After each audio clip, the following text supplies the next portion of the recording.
ছোট করে বলছি, ওই জান্নাতে রানী নবী নন্দিনী মা ফাতেমা জোহরা কেমন সবর দেখো না, কয়েক দিনের পাইনি খানা তবুও স্বামীর বদনাম করে না, মা ফাতেমা জোহরা।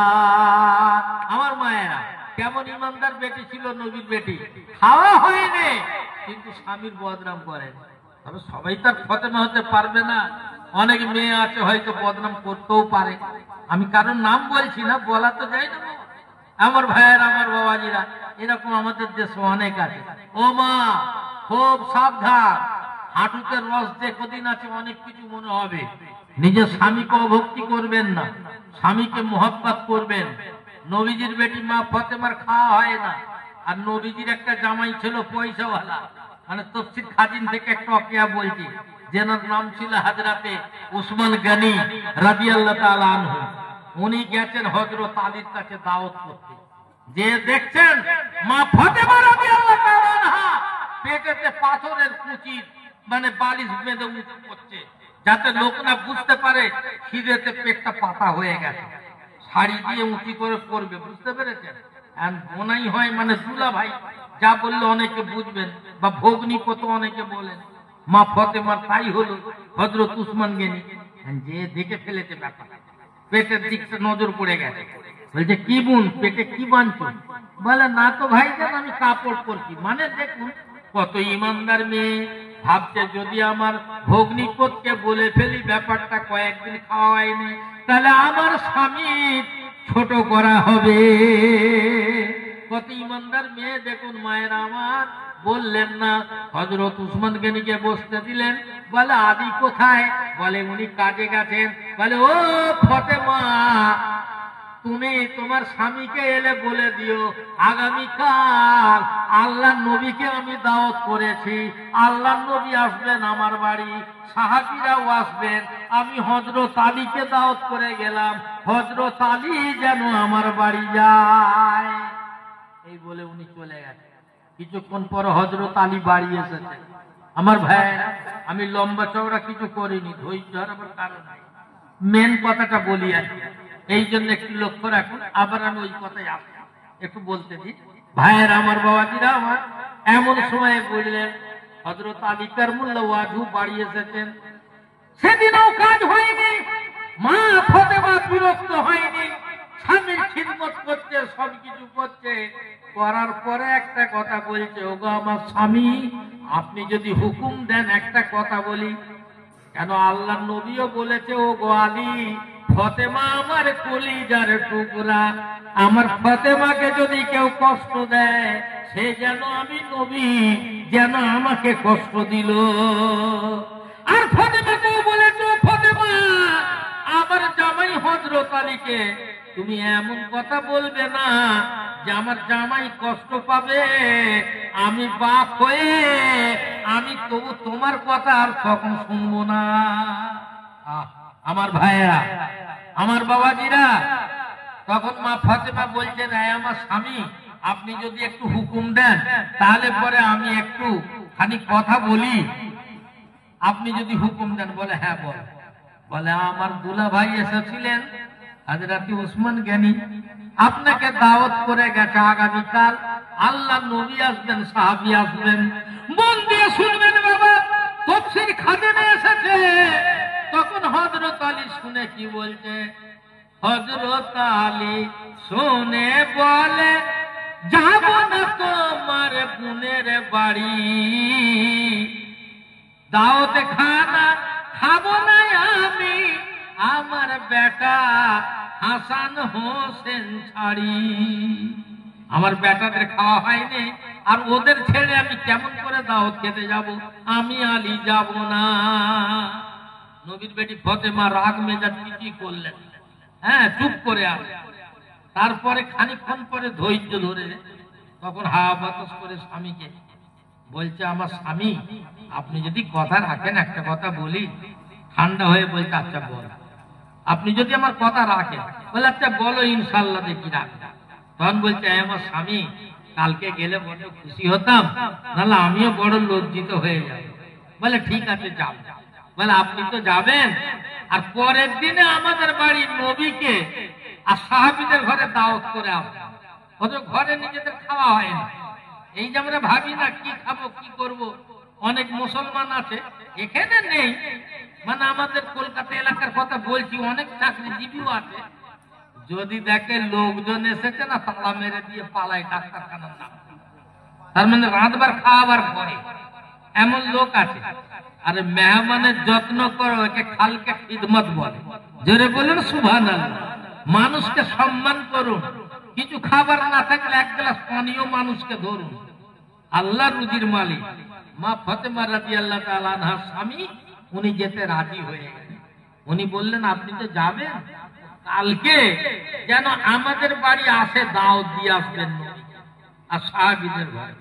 ভাইজান আমার, বাবাজি আমার, মায়ের আমার, এমন সময় বাবা শুনতে পাচ্ছ তো বাবা, যা জোরে বলছি, খুব জ্বর গো আমার, খুব বেশি চিল্লাতে ডাক্তার মানা করে।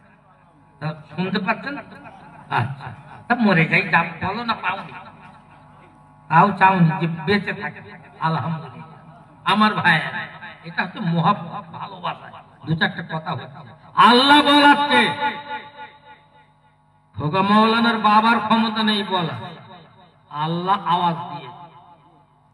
ইয়ারে মুসলমান, সবাই চলে গেছে, নবী চলে গেছে, সাহাবীরা চলে গেছে, নবী বসে বসে ওয়াজ করতেছে, সাহাবীরা বসে বসে ওয়াজ শুনতেছে। আল্লাহ রাসূল চং চং করে দেখতেছে, চোখটা তো ঘুরতেছে যে সবাই আছে, কই আলী তো নেই, মানে হযরত আলী আসেন, মানে সবার পরে হেঁটে হেঁটে চিন্তা করতে করতে, ওই যে বলেছে আগামীকাল দাওয়াত করবে, জানে তো আমারই খাওয়া হয়, দাওয়াত করেছে খাওয়াবই বাকি, আর যাবার ইচ্ছা নেই, নাও বলতে পারছে না। রসুলের পেট মনে চোট হয়ে যাবে। আস্তে আস্তে যে পিছন দিকে দাঁড়িয়ে আছে, আমার নবী দেখতে পেয়েছেন, আর চোখে আমার আলী দাঁড়িয়ে আছে। আল্লাহ রসুল ওয়াজের মধ্যে মুচকি মেরে হেসে বলে, মুচকি হাসি হেসে বলেন, ওই দিনের নবী মুস্তাফা, দিনের নবী মুস্তাফা। কি বলছে? বলে গরিব জামাই দাঁড়িয়ে আছে, তাকে বসতে কেউ কি বলবে না, ওরে বসতে কেউ কি বলবে না। আল্লাহ রসুল বলে, ও সাহাবীরে, আমার জামাই আলী দাঁড়িয়ে আছে, তোমরা তাকে কি আহ্বান জানাবে না? তার মানে নবীর ওয়াজ শুনে বিভোর হয়ে আছে, রসুলের দিকে চেয়ে আছে, পেছন দিকে আর কেউ তাকাতে পারছে না। তারপর থেকে হযরত আলী দাঁড়িয়ে আছে, আর হযরত আলী তো নবীর জামাই। আল্লাহর রাসূল হাদিস পাকে বহুবার বলেছে যে আল্লাহ, হাসান হোসেন ফাতেমা আলী সব আমার, আমি এদের ভালোবাসি, যারা এদের ভালোবাসবে আল্লাহ তুমি নিজেও তাদের ভালোবাসো। ইয়ারে মুসলমান, এখন ঘুরে দেখতে সত্যি দাঁড়িয়ে আছে। বলে হুজুর বেয়াদবি করবে, আপনি যখন ওয়াজ করতেছেন আমাদের বডি গুলো এত ভারী হয়ে গেছে, ওটার ক্ষমতা নাই। তার মানে আল্লাহর রসুল বলে, বাবা তোমরা জানো না, আমি নবী যখন ওয়াজ করছিলাম এত আল্লাহর ফেরেশতা নেমে এসেছে, তারা জায়গা পায়নি বলে তোমাদের কাঁধের উপরই বসেছিল, তাই এত ভারী লেগেছে।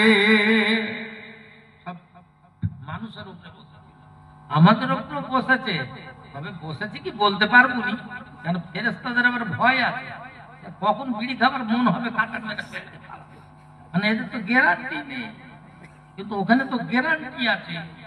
ছোট ভাই রাগ করে না, তোমরা যত পারো খাও, আমার এখান থেকে যাই না, তবে না খাওয়াটাই ভালো।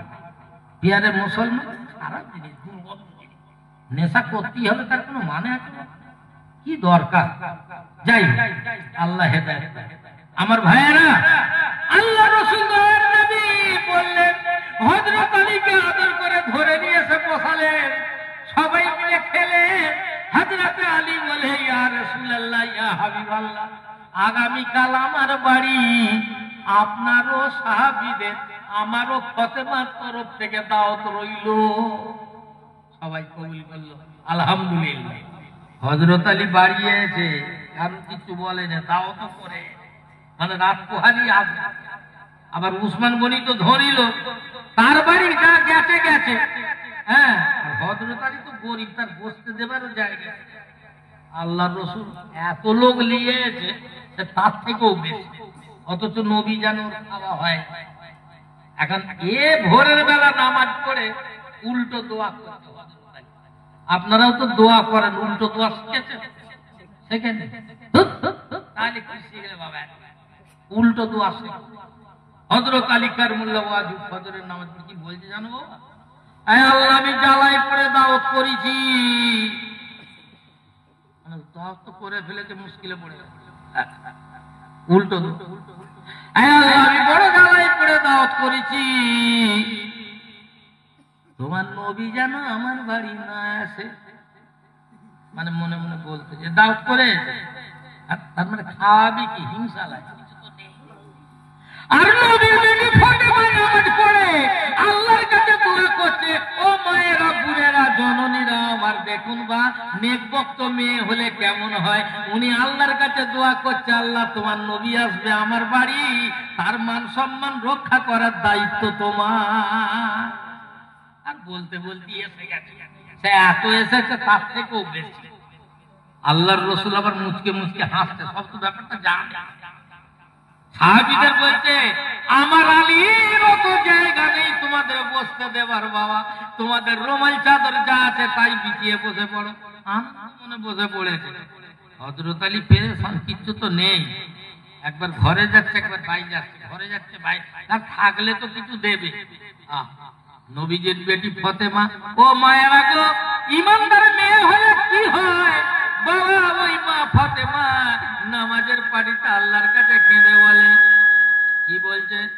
মা ফাতেমার কাঁদন শুনে ওই আরশে বাড়ি হিলে যায়, আরশে বাড়ি হিলে যায়। বলে জান্নাত হতে ফেরেশতা দ্বারা কুদরতের খানা পাঠায়, কুদরতের খানা পাঠায়। বলে জান্নাত থেকে ওই কুদরতের খাবার নিয়ে যাও, আমার নবীর বেটির হাতে দেবে, যেন নবীর হাতে দেয়, আবার নবী যেন সবাইকে দেয়। আল্লাহ রসুলের হাতে দিল, ওনার হাতের বরকাতে জান্নাতি খাবার, এক খাঞ্জা খাবার, সবাই পেট ভরে খেতে পারলো না, যেটা বাঁচলো মা ফাতেমার গৃহে আবার পাঠিয়ে দিল। আমার মায়ের দেখেছো বাবা, আল্লাহর উপর নির্ভর থাকলে রুজির মালিক আল্লাহ। যেন ভাববেন না যে দান করলে কমে যাবে, ফুরিয়ে যাবে, খবরদার না বাবা। এইখানেই পড়লে আলেম হবে, এইখানে পড়লে সুফি হবে, এইখানে পড়লে দরবেশ হবে, এইখানে